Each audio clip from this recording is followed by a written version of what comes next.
Graça, graça e paz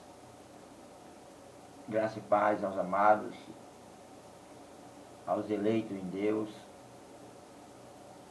Vamos continuar o nosso ensino que paramos quando nos reunimos como igreja, no nosso local onde nós nos reunimos como igreja do Cristo. Então vamos continuar a nossa palavra sobre Gálatas capítulo 1, versículos 6 ao 10. Aonde no versículo 6 diz: maravilho-me de que tão depressa passasseis daquele que vos chamou a graça de Cristo para outro evangelho. Então vamos exatamente falar sobre a graça, o único evangelho que existe, a graça. O evangelho da graça de Deus, revelado ao apóstolo Paulo, o sétimo anjo de Apocalipse 17, o anjo de Apocalipse 14, 6, que voava pelo céu e tinha em suas mãos o evangelho eterno. Esse evangelho eterno foi dado a Paulo com seus mistérios e as revelações, e ele nos trouxe esse evangelho libertador e reconciliador, a qual nós hoje estamos e cremos. Então Paulo começa com esse versículo, e nós vamos passar para o 7, onde ele diz, no versículo 7, ele diz: o qual não é outro, mas há alguns que vos inquietam e querem transtornar o evangelho de Cristo. Então Paulo diz que esses gálatas estavam abandonando a Deus por um evangelho diferente. A palavra diferente é uma palavra grega chamada heteros. O que significa? Significa um tipo diferente, quer dizer, um outro de um tipo diferente, quer dizer, um outro evangelho de um tipo diferente. É isso que a palavra diz. Então, em Gálatas 1,7 aqui, a gente vê que ele fala onde diz que realmente não é outro, né? Somente existem alguns que estão perturbando você e querendo distorcer o evangelho de Cristo. A palavra outro aqui é a palavra grega allos, né? Allos, que significa outro da mesma espécie. Assim, é como se Paulo escrevesse: eles trouxeram a você um evangelho completamente diferente. Eles afirmam que é apenas um evangelho alternativo, do mesmo tipo, mas, na verdade, não é todo. A palavra evangelho, ele quer dizer boas novas, né? Essa palavra evangelho, ela quer dizer boas novas. Então, vamos ler, né, o que significa essa palavra evangelho. Vamos ler aqui em Lucas, capítulo 2, versículo 10 e o 11. E o anjo lhe disse: não temais, porque eis aqui vos trago novas de grande alegria, que será para todo o povo. Eis que vos trago novas, né, boas novas, né, novas de grande alegria, que será para todo o povo. Porque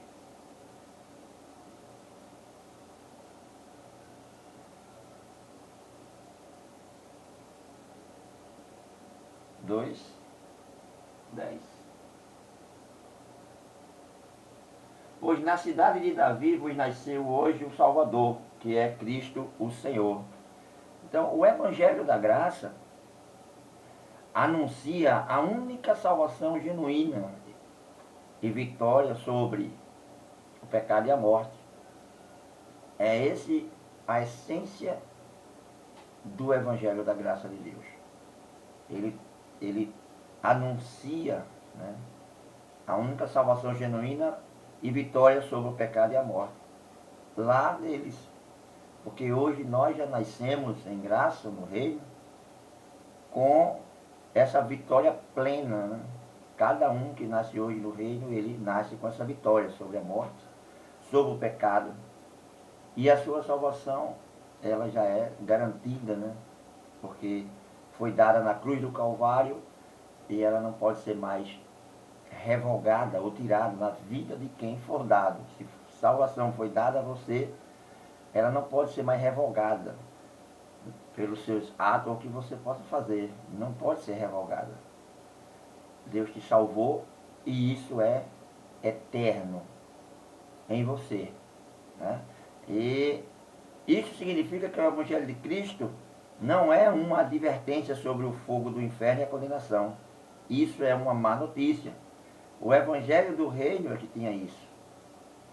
O Evangelho do Reino tinha esse negócio de fogo do inferno, de condenação, de advertência, de batismo, porque era um Evangelho misturado, o Evangelho do Reino com a lei, com os preceitos. O Evangelho da Graça, ele não traz isso. O Evangelho da Graça, ele é só boas notícias. Só notícias maravilhosas. E a boa notícia é que Deus fez algo para permitir que as pessoas que eram culpadas e merecedoras de punição, eles pudessem escapar da condenação dessas punições. Então, a boa notícia é que Cristo, pelo Evangelho da Graça de Deus, ele pagou o preço do pecado pelo homem, para que ele pudesse ser livre e não estivesse mais debaixo de nenhuma servidão religiosa, servidão, julgo ou fardo sobre si. Então esse é o que o Evangelho da Graça diz. Deixa eu voltar aqui para Gálatas 1:7. Ele diz, a qual não é outro, mas há alguns que vos inquietam e querem transtornar o Evangelho de Cristo. Quer dizer, existem alguns, né? Mas há alguns, existem alguns que estão incomodando você e querem distorcer o Evangelho de Cristo. Paulo não identifica quem eram essas pessoas, mas é óbvio que eram judeus convertidos que professavam a Jesus. Eles eram judaizantes. Não foram as pessoas de fora da igreja que os desencaminharam, mas os professores, os instrutores dentro da igreja, que negaram a mensagem da salvação pela graça, que é somente pela fé. Então é isso que acontece hoje. São eles, aqueles que são chamados, colocados para ensinar, para guiar, para dirigir, estar à frente ali. Eles, dentro da igreja, é que fazem isso. Eles judaizam novamente hoje as pessoas. E as pessoas ficam desencaminhadas do caminho, na verdade, quando a graça de Deus é um evangelho libertador aqui, ó, libertador da mente. Liberta você de todo jugo, toda tradição religiosa, e você é livre. E isso gratuitamente. Então, os perigos mais destrutivos para a igreja nunca foram o ateísmo, ou as religiões pagãs, ou as seitas, que negam abertamente as Escrituras, mas sim o movimento chamado supostamente cristão, que aceita tanto a verdade bíblica, que suas doutrinas antibíblicas parecem relativamente insignificantes e inofensivas. Mas uma única gota de um veneno em um grande recipiente pode tornar letal qualquer água, né? Um pingo de veneno dentro de um copo com água torna ele mortífero, né? E é uma única ideia falsa que, de alguma forma, enfraquece a graça de Deus e envenena todo o sistema e crença. É isso que eles fazem. Jesus advertiu, Paulo advertiu, dizendo, cuidado com o fermento dos fariseus. Jesus disse, cuidado com o fermento dos fariseus. E Paulo disse, não sabeis vós que um pouco de fermento leveda toda a massa?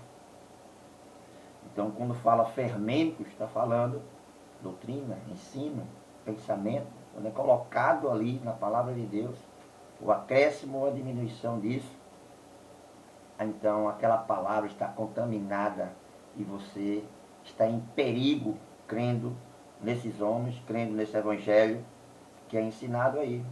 Esse evangelho que é falado e pregado nessas igrejas. Então, Paulo prossegue dizendo que eles querem distorcer o evangelho de Cristo. A doutrina que eles estão aceitando é uma distorção do evangelho de Cristo.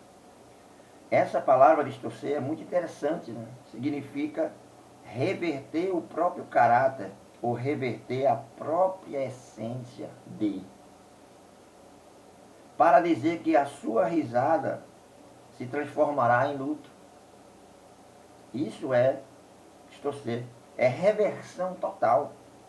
Reversão do sol, da claridade do sol, para a escuridão.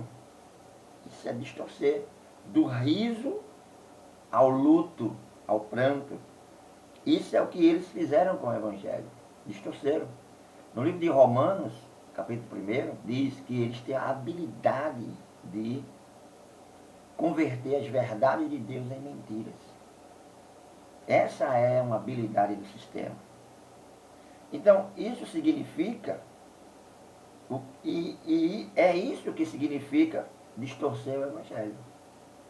É mudar a própria essência, o próprio âmago do Evangelho. Portanto, vamos dar uma olhada. Olha o resultado destas perturbações na mente dos que estão lá em Gálatas, lá na galáxia. Né? Paulo diz que o resultado é que eles ficaram perturbados. Olha o que aquele evangelho, aquele outro evangelho pregado lá em Gálatas, na galáxia, esses mestres, esses doutores, ensinadores, eles trouxeram esse outro evangelho, trouxeram essas palavras, tentando fazer com que as pessoas desacreditassem no evangelho da graça de Paulo, que Paulo pregou, e olha o que trouxe para eles. O que foi que fizeram com eles? Deixaram eles perturbados.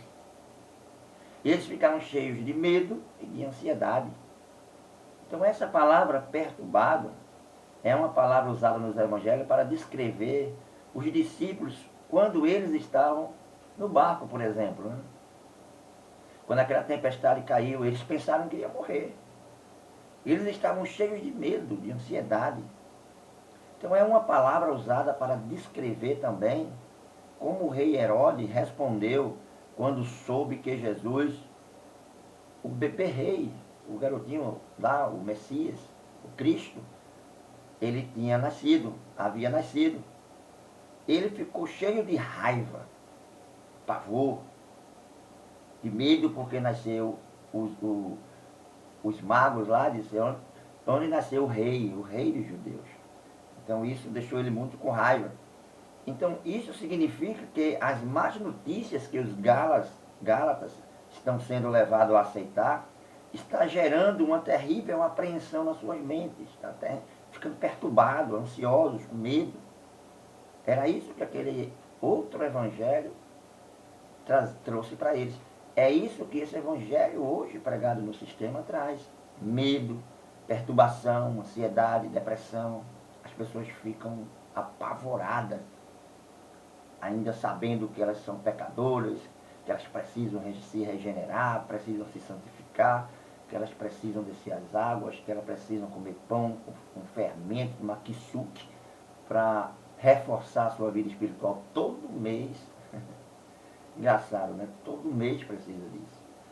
Então isso é perturbador saber que tem um diabo atrás de você, um devorador, que eles dizem que é um diabo, um satanás, um devorador, quando o devorador na Bíblia, lá no livro de Joel, diz que é um gafanhoto. Não tem nada a ver com o diabo nem com Satanás. Então, traz essa ansiedade. A palavra usada para descrever como o rei ficou. Então, a raiz da palavra, traduzida como perturbador, aqui nesse versículo 7, né, o qual não é outro, mas alguns que vos inquietam, né, e querem transtornar, trazer esse transtorno, né, essa perturbação, é aquele que descreve o oposto da palavra paz. Quer dizer, essa palavra transtornar, inquietar, ela fica aqui colocada como o oposto de paz, do que a paz significa. Né? Quando uma pessoa recebe o Evangelho da graça de Deus, crer nele, é produzido não um transtorno, mas uma paz, não uma ansiedade, mas uma convicção, uma certeza, uma fé. A pessoa passa a ver, a crer no invisível, a sua fé é ativada. E ele não vive pelas coisas materiais, ele não vive por essas coisas carnais, ele vive pelo Espírito, ele anda no Espírito, porque a graça de Deus é o Evangelho do Espírito Santo. Então isso significa que esses professores estavam distorcendo as boas novas de Cristo. A grande crença hoje é uma blasfêmia, pois diz que os homens são responsáveis por trazer a salvação para si próprios, por meio de sua obediência às exigências de Deus. Então, se ele obedecer às exigências de Deus, esse evangelho diz, e as pessoas creem, que o homem pode ser responsável pela sua própria salvação. O homem pode ser responsável pela sua salvação. E se isso for crido, e é isso que é pregado nas igrejas, e você crê, então isso é uma blasfêmia. Você está anulando completamente a graça de Deus. Completamente. Então aqui está o problema. Essa mensagem errada está deixando muitos desses crentes confusos. Isso está fazendo com que alguns deles questionem a sua própria eleição, salvação. Isso está fazendo com que alguns deles se perguntem sobre alguns de seus conversos. Eles são realmente salvos? Será que eu sou realmente salvo? Será que eu sou realmente estou na presença de Deus? Começa a vir as dúvidas, começa a vir o medo, o pavor, a perturbação sobre as pessoas. Isso está fazendo com que algum deles se pergunte isso. Né? Nós teremos que voltar novamente a trazer a mensagem, a pregar o Evangelho, a fazer essas coisas todas, e incluir Cristo e a lei novamente, voltar a esse Evangelho do Reino, voltar aos preceitos. Então, essa crença de que o homem ele pode ser responsável por a sua salvação, coloca em xeque tudo isso aí. Vem todas essas dúvidas. Mas também pode levantar questões sobre até o próprio apóstolo Paulo, que pregou a graça, que trouxe essa revelação. Se Paulo não nos deu a mensagem correta, a mensagem certa para a salvação, lá em Gálatas, a salvação eterna, como é que nós podemos confiar em outra coisa que ele diga? Como nós vamos acreditar? Mas se essas pessoas pudessem questionar o Evangelho, então certamente seriam suscetíveis a outros falsos ensinos. Então, o que isso ia acontecer? Eles nunca iriam crescer em sua fé em Cristo Jesus. Uma única ideia falsa pode realmente causar tanto dano? Apenas uma? Absolutamente. O apóstolo Paulo, ele é inflexível.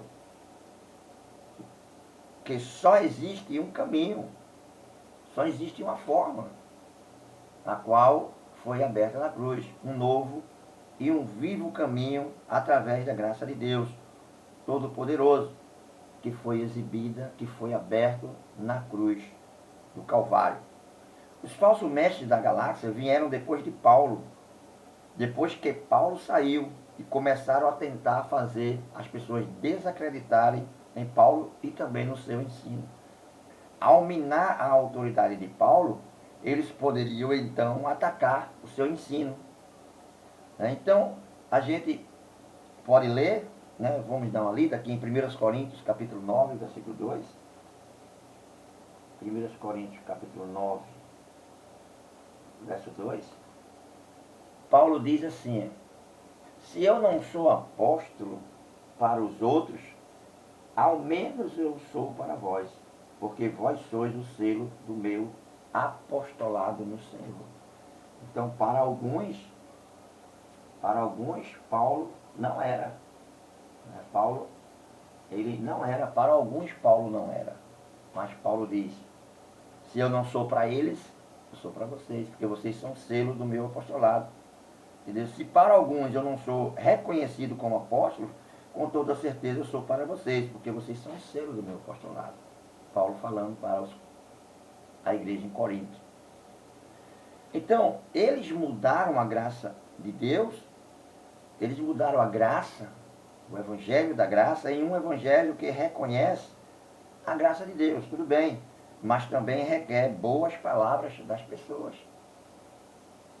Então você vai perguntar ao sistema, você crê na graça? Você crê? Creio firmemente, mas sobe o monte, mas bota uma fitinha, amarra uma fitinha, compra uma fitinha lá no bazar da igreja, vai lá, pega o óleo santo do pastor, o copo d'água em cima do rádio, da TV. Então paga um preço, faz tudo isso. Mas se você faz tudo isso, a graça está anulada na sua vida. Porque a graça é por fé, mediante a fé.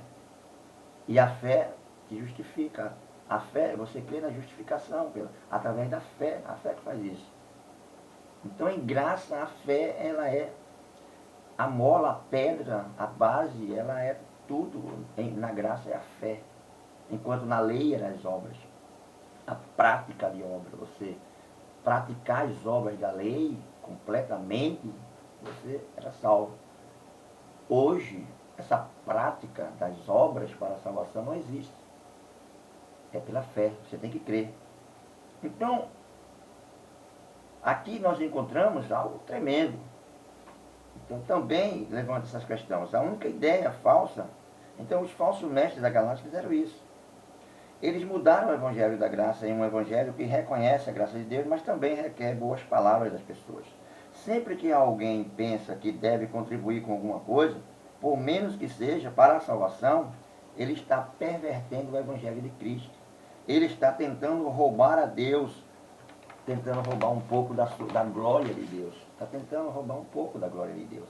Quando você crê que o mínimo possível você pode fazer para ser salvo, para alcançar essa salvação, a qual já foi feita, já foi dada, já foi promulgada, estabelecida, já foi salvo. Deus não volta atrás nisso aí com relação ao que Ele te deu. Por que alguém iria querer perverter o Evangelho de Cristo? Às vezes é difícil para nós entendermos, mas há algo na mensagem do Evangelho verdadeiro, do verdadeiro Evangelho, que é profundamente ofensiva à natureza humana. Então fica difícil de entender, mas tem algo na mensagem do verdadeiro Evangelho que é profundamente ofensiva à natureza humana. Claro, a natureza carnal, porque a graça é espiritual, então vai haver o conflito. Então, para entender isso, nós devemos primeiro entender o que é o verdadeiro Evangelho. E Paulo declara o seu Evangelho de uma forma muito sucinta. Vamos ler. 1 Coríntios, capítulo 15.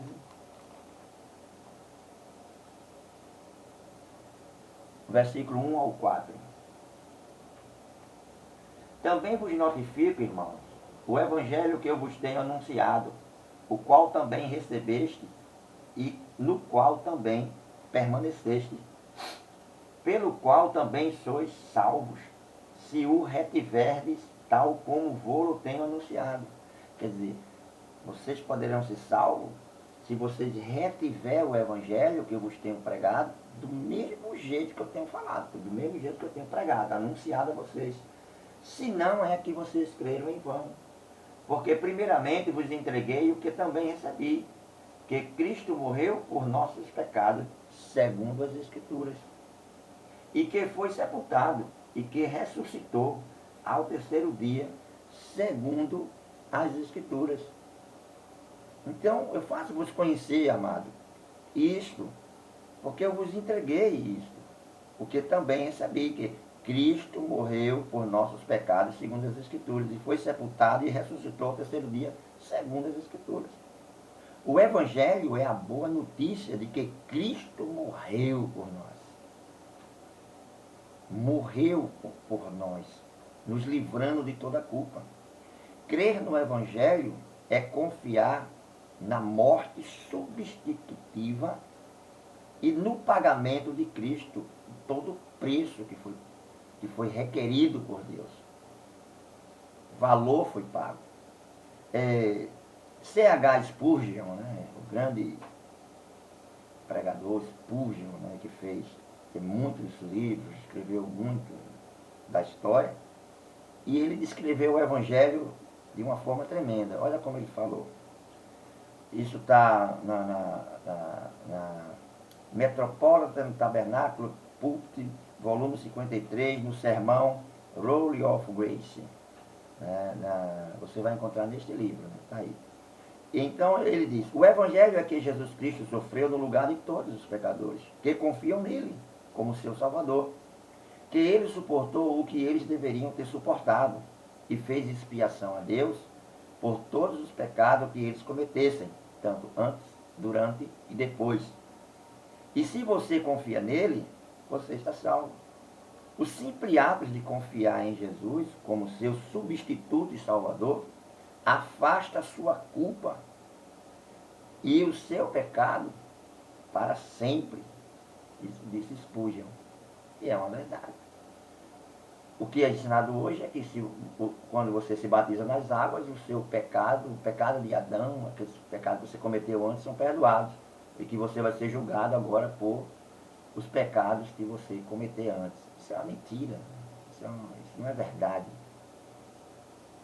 Todos os teus pecados, antes, durante e depois, foram perdoados, jogados no mar do esquecimento, completamente purgado, destruído, acabado.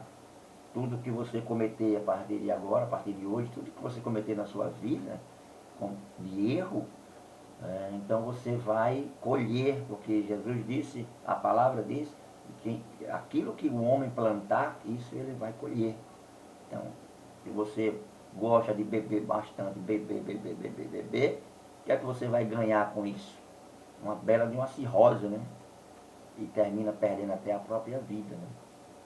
Fora o monte de confusão que se arruma aí fora, de morte, de brigas, de tudo, é o fruto, né, de quem se dá a bebida. Então, o que era um pecado naquela geração? A transgressão da lei. Isso era o pecado. 1 João, capítulo 3, versículo 4. Então, ele, para se salvar, essa pessoa, essa pessoa deveria perceber que ele era um pecador sem esperança, que a lei não podia ajudar ele de hipótese nenhuma. Em segundo lugar, ele deveria reconhecer que não poderia fazer nada para evitar o salário do pecado, né? Romanos 6, 23, né? O salário do pecado é a morte, o dom gratuito de Deus é a vida eterna. E terceiro, eles devem entender que Cristo pagou toda a penalidade por seus pecados por meio de seu sacrifício expiatório, suportando o que deveria suportar. E quarto, o pecador deve confiar em Jesus e somente em Jesus como seu substituto por seus pecados. Jesus, ele é o único substituto, foi o único, não tem nada que possa substituir, não tinha nada que, ninguém, nem nada que pode fazer alguma coisa, nem você mesmo para ser salvo, eles lá para serem salvos, ou você para melhorar alguma coisa diante de Deus. Você pode dar seus bens, você pode pagar bastante na igreja, seu terreno no céu, né? Tem igreja que vende terreno no céu aí, né? Tem igreja que bota aquela mesinha na frente dela, bota um bocado de coisa em cima, um pano branco e fica ali na porta vendendo terreno no céu. Óleo, azeite, vendendo essas coisas lá. E você vai nessas igrejas comprar essas bugigangas, a Bíblia chama isso de bruxaria, a Bíblia chama isso de macumbangelho, né? Chama isso de feitiçaria, que é uma obra da carne, né? A feitiçaria é uma obra da carne. Então eles fazem isso porque é uma igreja carnal, uma igreja completamente carnal, que vive misturando o evangelho da graça com lei. Quando faz isso, você morre, você fica dormindo. Paulo disse em 1 Coríntios 11, por isso que há no meio de vós muitos que dormem, né? Muitos que estão dormindo, estão aí no sono da indolência, sendo enganados e tendo que pagar para adquirir bênção, para adquirir alguma coisa, um bem, uma conquista, você tem que pagar. Esses cães gulosos te assaltam, te roubam e eles vivem regaladamente, com deleites, em prazeres, e você é que mantém esse sistema corrupto e mau. Faça isso não, meu irmão. Pega o teu dinheiro, meu amado. Compra uma roupa bonita para tua esposa. Compra um presente para teu filho. Sai com eles na sorveteria, vai passear. Leva ao parque. Vai comer uma pizza. Para com essa loucura, essa coisa louca. Para de ser enganado. Dízimo na Bíblia nunca foi dinheiro, dízimo era alimento, dízimo nunca foi dinheiro. Jesus disse, vocês dão o dízimo do endro, da hortelã e do cominho, não foi nada de dinheiro. Ele sabia que dízimo lá na lei, naquela época, para os sacerdotes levitas, era alimento. Quando o templo caiu em 70 e foi destruído, o sacerdócio de Araão, ele acabou, cessou, e deu início ao sacerdócio espiritual do Cristo ressuscitado. O único sacerdote, não existe outro. Esses homens que estão por aí dizendo que são sacerdotes, são vigários de Cristo, estão no lugar de Cristo, são representantes, são mentirosos, mentirosos. Um sacerdote na lei, ele não podia ter nenhuma casa, quanto mais carro, cavalo, ovelhas, não poderia ter nada disso. Ele era um serviçal, ele era um funcionário público. O povo, ele mandava nele. Ele trabalhava a favor do povo, oferecendo sacrifícios, queimando incenso e orações pelo povo. Ele era um servo do povo. Hoje é o contrário, o povo é que serve a esses cães gulosos, servem a esses homens. E eles vivem em deleites regaladamente, fortunas, sócios de banqueiro, dono de banco, de empresas, carros, aviões, mansões, às custas dos pobres, indoutos dentro das igrejas. Todos querendo uma solução para seus problemas e eles tendo que pagar por isso. Quando Jesus conquistou tudo isso de graça para você. 1 Coríntios 3 diz, tudo é vosso. Tudo é vosso. A morte, a vida, o porvir, o presente. Paulo, Cefas, ministros, tudo é vosso, tudo é seu, a terra, o mundo, tudo é de vocês. Presente de Deus que ele conquistou. Então, o que há nessas mensagens que faria qualquer pessoa querer perverter o Evangelho de Cristo? O que há nisso que é ofensível à natureza humana? O que é que há na graça? Né? O que é que há nessas coisas do Evangelho que causa tudo isso? Que faria uma pessoa perverter o Evangelho? Por que ele iria perverter o Evangelho? Porque isso seriam ofensas à natureza humana. Então vamos ver o que é. Né? Primeiro, o Evangelho ofende o nosso orgulho. O Evangelho ofende o orgulho deles. Diz que precisamos de um Salvador e que não podemos salvar a nós mesmos. Não nos dá nenhum crédito por nossa salvação. Tudo é obra de Jesus por nós. Que maravilha, né? Pela graça sois salvos, mediante a fé. Isso não vem de você. Isso não vem do monte, não vem da vela, não vem da fita, não vem da roupa, não vem do óleo, não vem da unção, não vem da palavra do pastor, não vem da igreja, não vem de vós, para que ninguém se glorie. Não vem das obras, também não. É dom de Deus, é gratuito, de graça, completamente, meu amado. Você está de posse de todas essas maravilhosas bênçãos, só você crer. Entendeu? Seu filho que está nas drogas, seu marido que está na embriaguez, é seu. Reclame isso a Deus. Tenha fé, creia. Me diga, Senhor, tomo posse da minha vitória, meu marido vai deixar essas coisas, eu creio em Ti. Eu creio que meu filho vai melhorar a partir de hoje. Eu creio que essa doença vai regredir, ela vai sair, ela não pode ficar aqui em mim. Senhor Deus, faz isso. O Senhor Deus vai fazer. Porque qual é o pai, o filho que pede ao pai um ovo, ele dá uma serpente, pede um pão, um peixe, ele vai dar uma cobra, uma áspide. Vai. E se nós, sendo mal, disse Jesus Cristo lá, damos boas coisas aos nossos filhos, quanto mais o nosso Pai que está no céu não vai retribuir vai dar aquele que pede, aquele que pedir com sinceridade, não para deleites carnais, não para orgulho, não para vaidade, não para exibir-se, não para se achar melhor do que o outro, mas para que possa você viver bem, dar uma vida melhorzinha para os seus filhos, ter uma casa, poder comer o pão de cada dia tranquilamente, e um trabalho para você sair cada dia e buscar o pão. Essas coisas, viver na simplicidade, se acomodar, o apóstolo Paulo diz, não ambicioneis coisas altas, mas acomodai-vos às humildes, às coisas simples. Isso é maravilhoso e Deus abençoa bastante as pessoas assim. Segundo, o Evangelho ofende a sabedoria humana. Ele nos salva por algo que muitos consideram tola, né? As pessoas consideram tolice. Deus se tornando homem e tendo uma morte humilhante e vergonhosa em nosso lugar. Como pode, né? Então, vamos voltar aqui a Gálatas. Gálatas capítulo 1, agora o versículo 8. Olha o versículo 8 que diz. Mas, ainda que nós mesmos, ou um anjo do céu, vos anuncie outro evangelho, além do que vos tenho anunciado, seja anátema.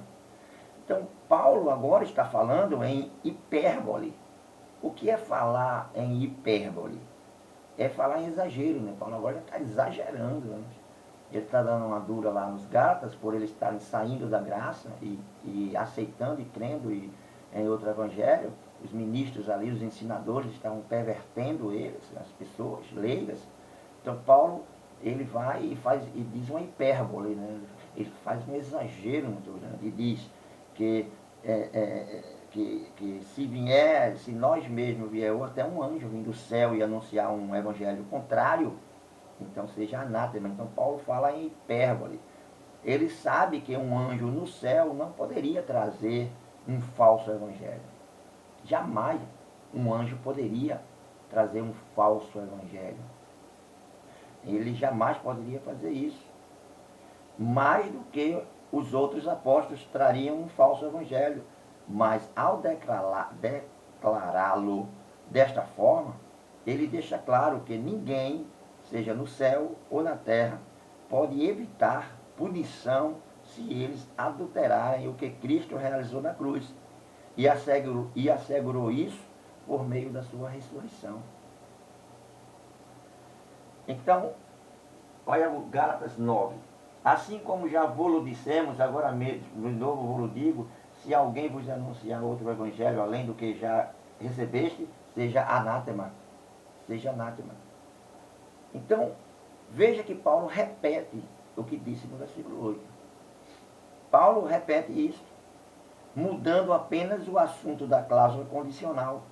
Mas a mudança não é insignificante. Quando o versículo 8 era uma condição hipotética, impossível, um anjo, né, trazer um evangelho, o versículo 9 é uma possibilidade distinta, o que um anjo do céu jamais faria. Algumas pessoas lá na galáxia, na igreja dos Gálatas, estavam de fato fazendo. Quem quer que seja que esteja fazendo isso, trazendo esse evangelho anátema, trazendo esse outro evangelho, quem quer que seja que esteja fazendo aquilo na igreja, seja amaldiçoado. Então esses homens aí, no sistema religioso, eles trazem essas coisas para as pessoas, esses evangelhos, esse outro evangelho, essas coisas todas, essa mistura terrível, esse fermento, essa tradição de homem, esses mandamentos de homem, colocam, aplicam na igreja e misturam com a graça de Deus e dá para o povo.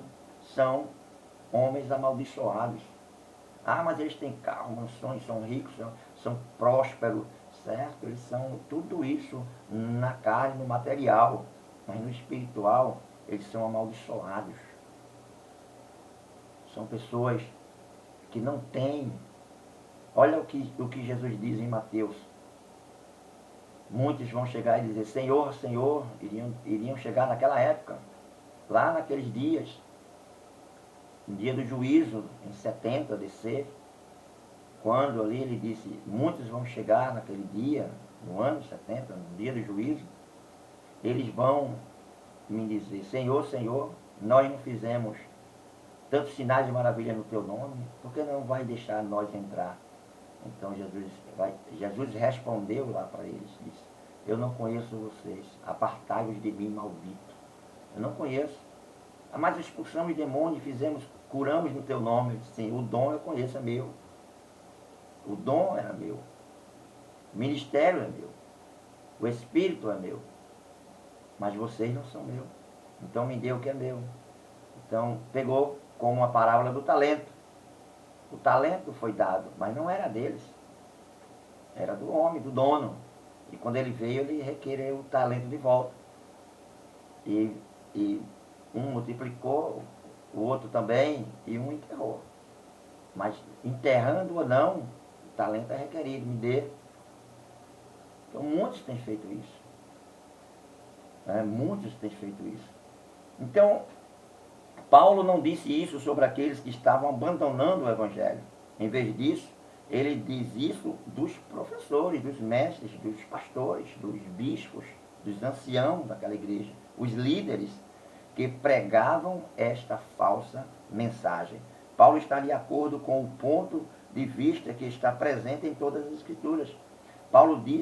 Jesus disse que qualquer pessoa que desencaminhasse um desses pequeninos, botasse uma pedra de mó e atirasse lá, amarrar uma pedra no pescoço e lançasse ao mar, do que enganar, desviar um desses meus pequenininhos, disse Jesus Cristo. Jesus de Nazaré falou isso. Então, imagine hoje. Ele disse que aquele sacerdote que desencaminhasse um desses pequeninos, era melhor pôr uma pedra de mó no pescoço e lançasse ao mar. Imagine hoje que esses homens, eles desviam, né? Eles desencaminham multidões, igrejas lotadas, muitos sendo desencaminhados, sendo presos, amarrados, escravos do sistema religioso, massa de modelar, para que esses homens possam viver esses deleites carnais, ricos e abastados. Quando a Bíblia diz que o sacerdote não era para ter nada, não tinha nada, nem uma casa. Esses daí são muitos ricos, né? Então, os professores incorrem em um julgamento mais rígido. Não importa quem seja esse professor, qualquer que seja seu nome, diploma ou formação, os professores negam a liberdade, a graça e a paz, que vem do sacrifício de Jesus Cristo em nosso nome. Então são amaldiçoados. Ensinos de demônios, disse Paulo a Timóteo, que esses ensinos, esses espíritos enganadores, essas doutrinas de demônios, estariam lá no meio dele, lá na primeira era, né? E hoje nós temos isso milhões de vezes multiplicado. Porque é raro você ver um ministro, muito raro você ver isso. Eu acho que só na graça você pode encontrar um ministro que vai pregar a graça pura de Deus. Temos muitos aí na internet, se você dá uma olhadinha, temos Geraldo, temos Cristiano França, temos a graça pura, nós temos Elson de Jesus e muitos homens aí tremendo, que são muitos, eu não me lembro o nome de todos, mas coloca aí para você ver, você vai encontrar homens que estão pregando essa graça pura, verdadeira, e estão batendo de frente mesmo com esse sistema mau, e nós estamos exatamente procurando aquele que vai ser reconciliado com Deus, ser liberto na sua mente, e ele estará para sempre com Deus, crendo na verdade da graça de Deus, né? Então,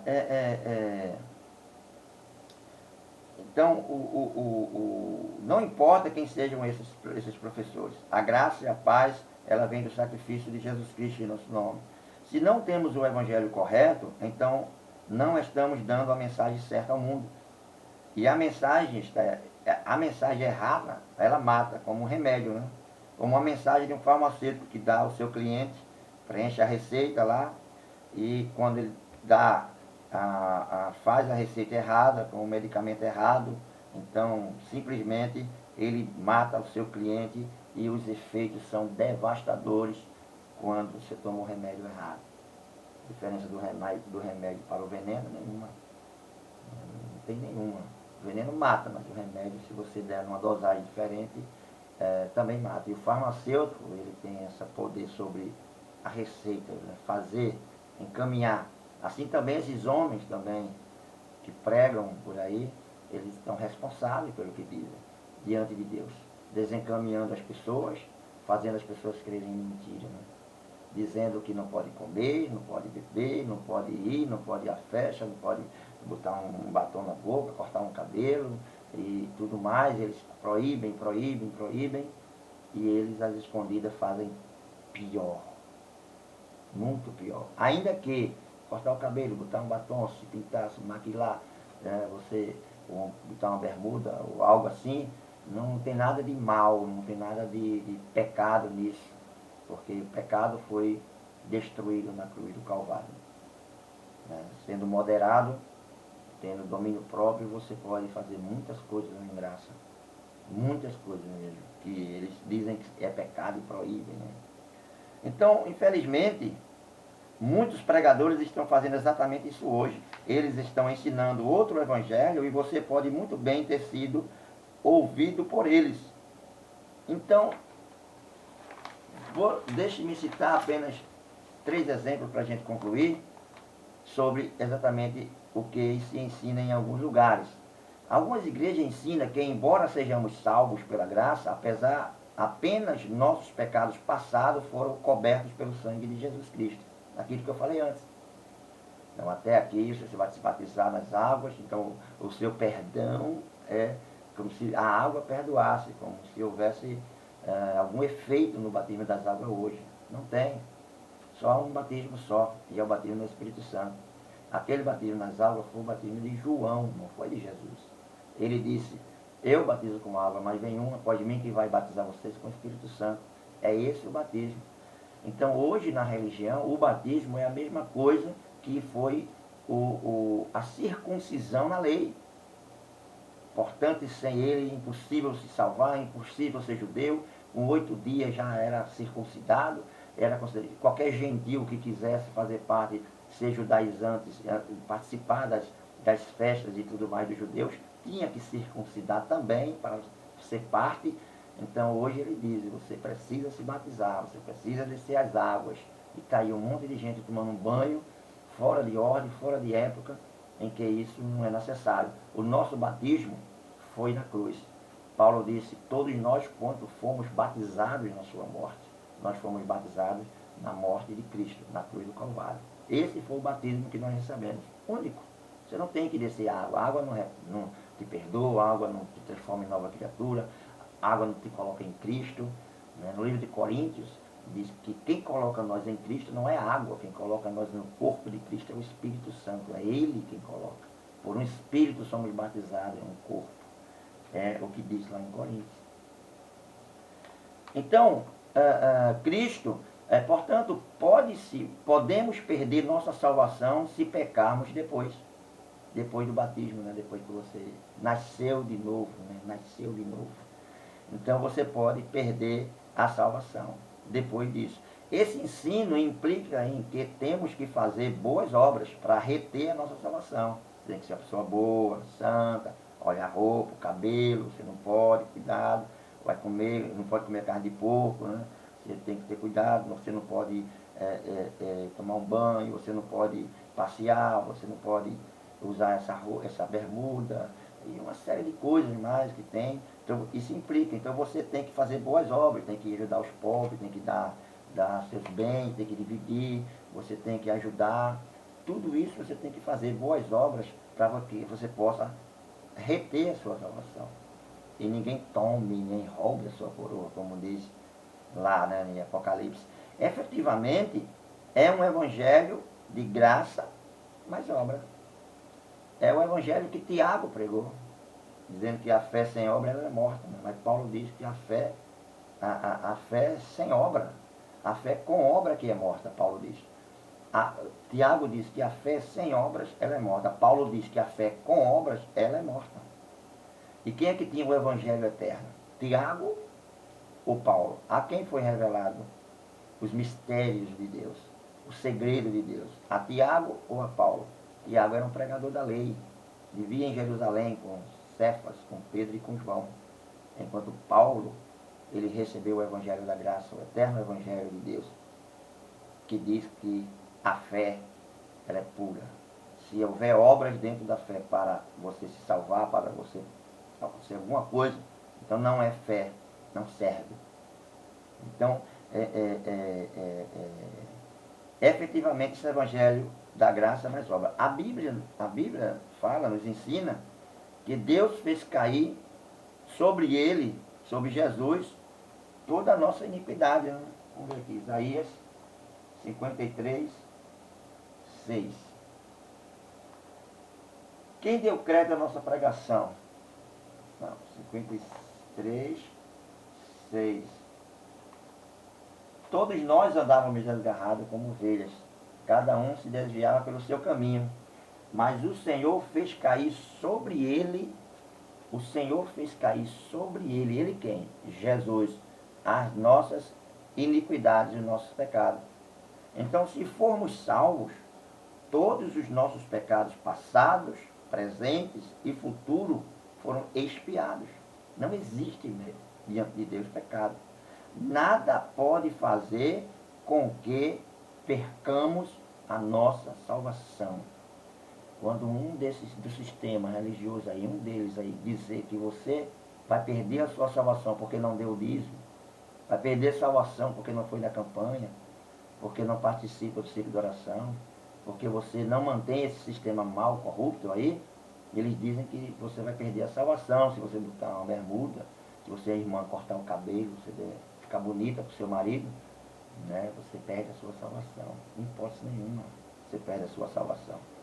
Porque todos os nossos pecados, presentes, passados e futuros, eles foram expiados por Jesus Cristo na cruz. Completamente. Segundo lugar, alguns pregadores dizem que para alguém ser salvo, é preciso ser batizado nas águas. O que eles estão defendendo é realmente semelhante aos que os falsos mestres na galáxia insistiam. Eles simplesmente substituíram, né, a circuncisão pelo batismo nas águas. Que o batismo nas águas não salva as pessoas. É ilustrado na Bíblia pela salvação de Cornélio e sua família, que está registrada em Atos, capítulo 10. E ainda Paulo falava quando caiu o Espírito Santo. Então lá Deus nos mostra que eles foram salvos antes de serem batizados nas águas. Isso corresponde a Romanos, capítulo 4, versículo 10. Vamos dar uma olhada aqui. Romanos,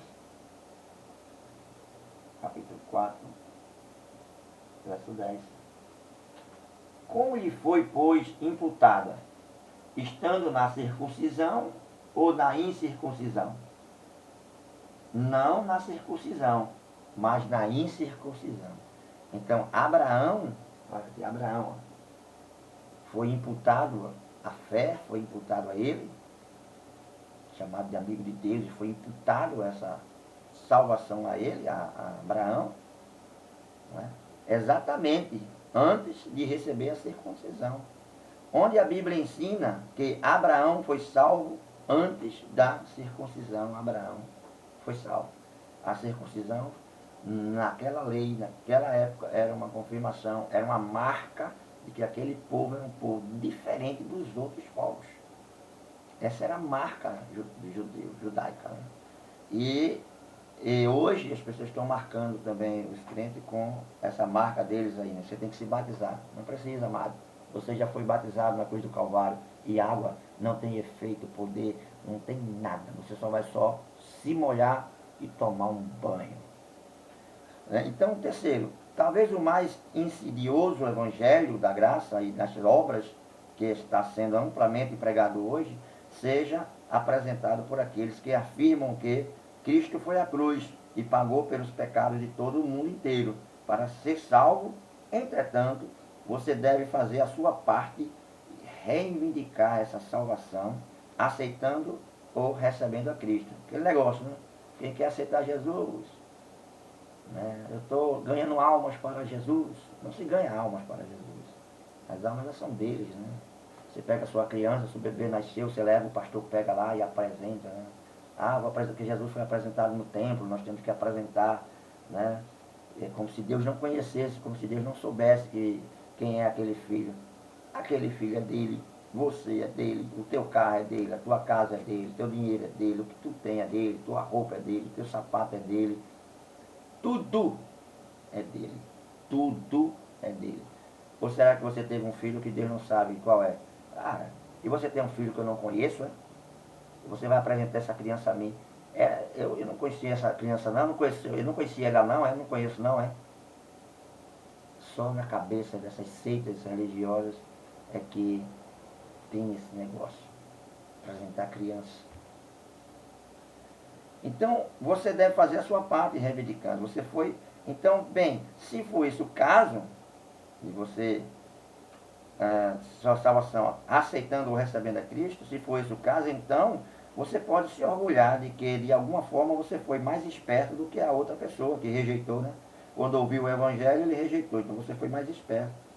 Não é isso que a Bíblia ensina. Deus declara inequivocadamente que aqueles que vêm a Ele o fazem porque foram escolhidos e chamados.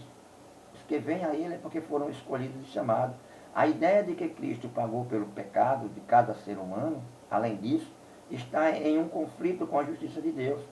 Foi para satisfazer a justiça de Deus que Cristo morreu por aqueles a quem veio salvar. Da mesma forma, se ele tivesse morrido por todos, Deus não poderia enviar ninguém lá para o lago de fogo, como foi, né? Os que tinham a marca da besta lá naquela época, aqueles que não estavam escritos no livro da vida dos judeus, né? Hoje as pessoas, né, nessa religião, nessa seita, eles ensinam, né, que você tem o seu nome escrito no livro da vida, né, tal, e esse livro vai ser aberto um dia. Já foi. O livro da vida já foi aberto. E não era para gentio. Não tem nome de gentio no livro da vida. Era dos judeus. Era deles, dos judeus. O livro da vida é dos judeus. Moisés disse, risca-me do livro que tem lido. Eu vou riscar quem pecar contra mim. Quer dizer, quem transgredir a minha lei. Eram os judeus.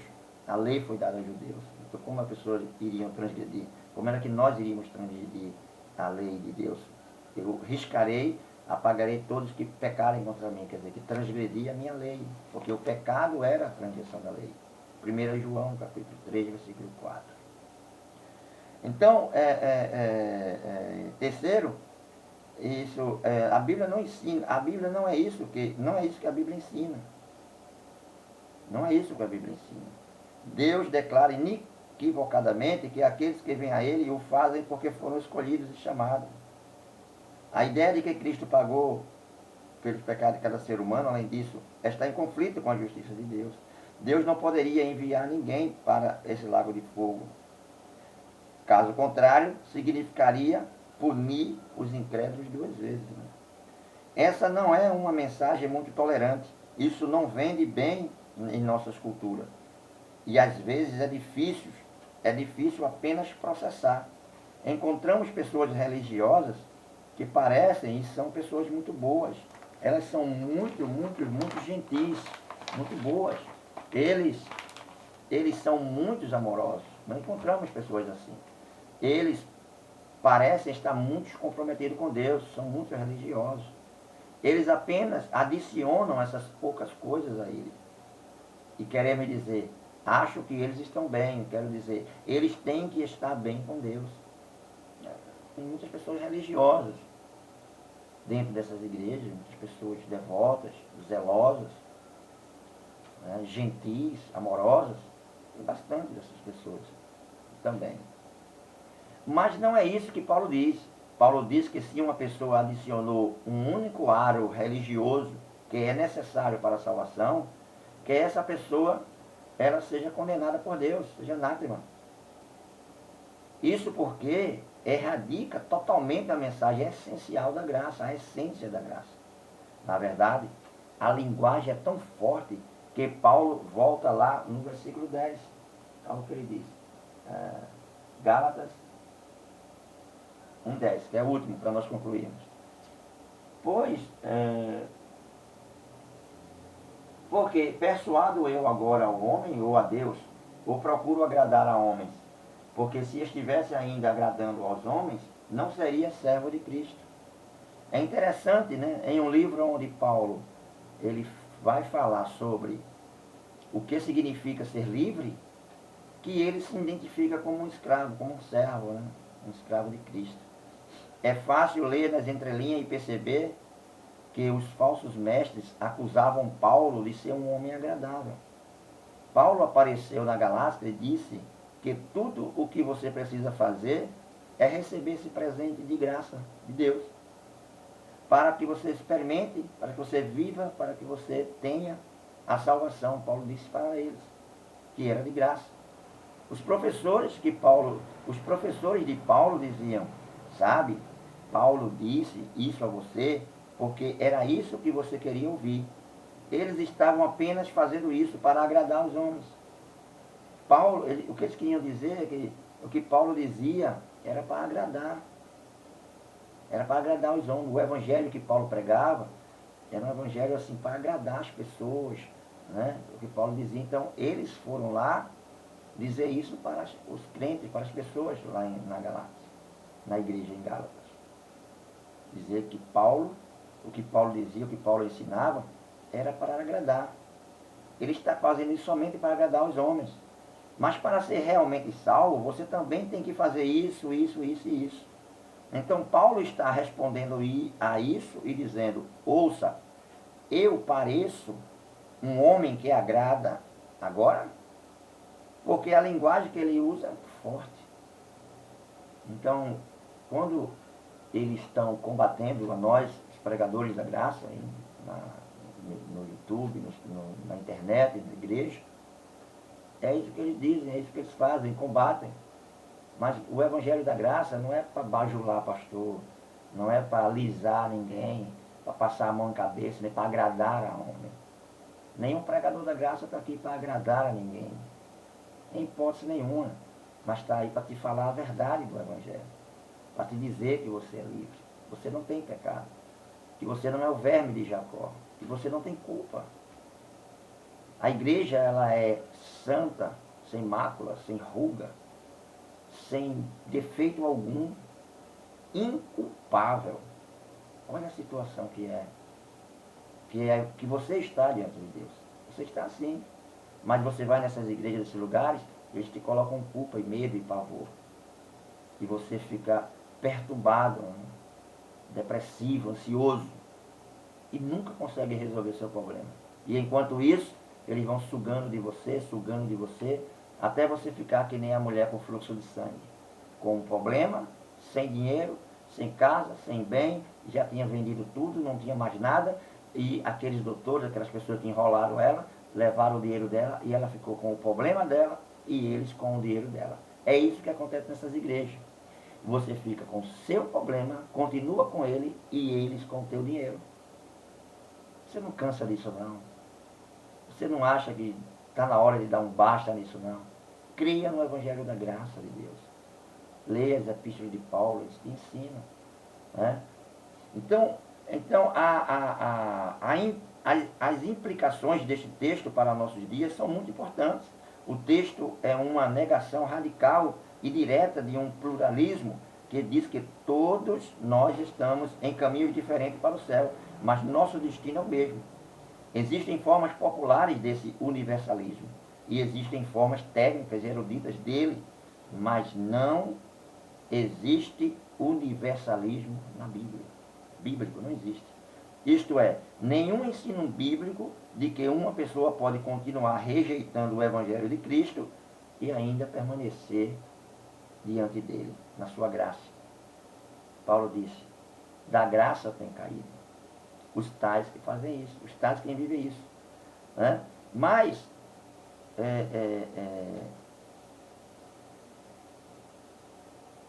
existem outras religiões além do cristianismo. E existem outros líderes além de Jesus. Mas não há outro evangelho. Nenhuma outra boas novas de salvação existe. Existe o evangelho da graça. Único, verdadeiro, puro. Esse evangelho que é pregado nas igrejas, nas religiões, nas seitas, nessas coisas aí, nesses lugares, nesses alçapãos, são para prender você, para te roubar, para dizer que você não presta, é inútil, e que Deus não vai te ouvir nem te atender se você não for a Ele, se você não for o pastor, se você não for o sacerdote, ao bispo, ao ancião. Deus não vai te ouvir. Eles dizem lá, Deus não ouve o pecador, você é um pecador. Nós não somos não, nós somos santos, nós somos vigários de Cristo, nós somos Papa. Nós não somos pecadores, pecadores são vocês. Isso é uma blasfêmia, isso é uma mentira completa. Você é santo, você não tem culpa diante de Deus. Jesus já na cruz do Calvário te salvou, te deu todas as coisas. Paulo disse, nós somos mais do que vencedores. Os que estão em Cristo não entram em condenação. Não tem mais condenação nenhuma. Você está perfeito diante de Deus. É só você tomar posse, você crer, você receber isso. Você não precisa de homem para te guiar. Você tem o Espírito Santo de Deus que pode te guiar. Espero então que cada um de nós concorde que nossas igrejas, eu espero que cada um de nós concorde que nessas igrejas se precisa ser uma igreja profundamente comprometida com o Evangelho da graça de Deus. Qualquer igreja, qualquer pessoa que esteja comprometido com o Evangelho da graça, você também estará, Deus também estará comprometido com você, porque o Evangelho da graça de Deus é a pura palavra de Deus, uma bênção para nós que chegou e que está conosco. Não é uma coisa nova, é uma coisa muito antiga, mas que o véu da religião tinha nos coberto nossos olhos, mas que agora fomos iluminados e nós fomos reconciliados com Cristo, e hoje nós temos os nossos olhos iluminados e as nossas vidas em Cristo. Não precisa de homem, não precisa de religião, não precisa de nada. Tudo que nós precisamos nós já temos, que é Cristo em nossa vida. E o grande mistério de Deus foi revelado pelo apóstolo Paulo, o qual é Deus em nós, a esperança da vida eterna. Isso Paulo diz lá. Hoje nós dizemos Cristo em nós, a certeza da vida eterna. Amém? Que Deus nos dê mais e mais dessa palavra, que o Espírito Santo aplique ela no seu coração, na sua vida. Se você tiver alguma dúvida, coloca aí nos comentários aí embaixo, faça a sua pergunta e nós vamos te responder com todo prazer. Amém? Graça e paz.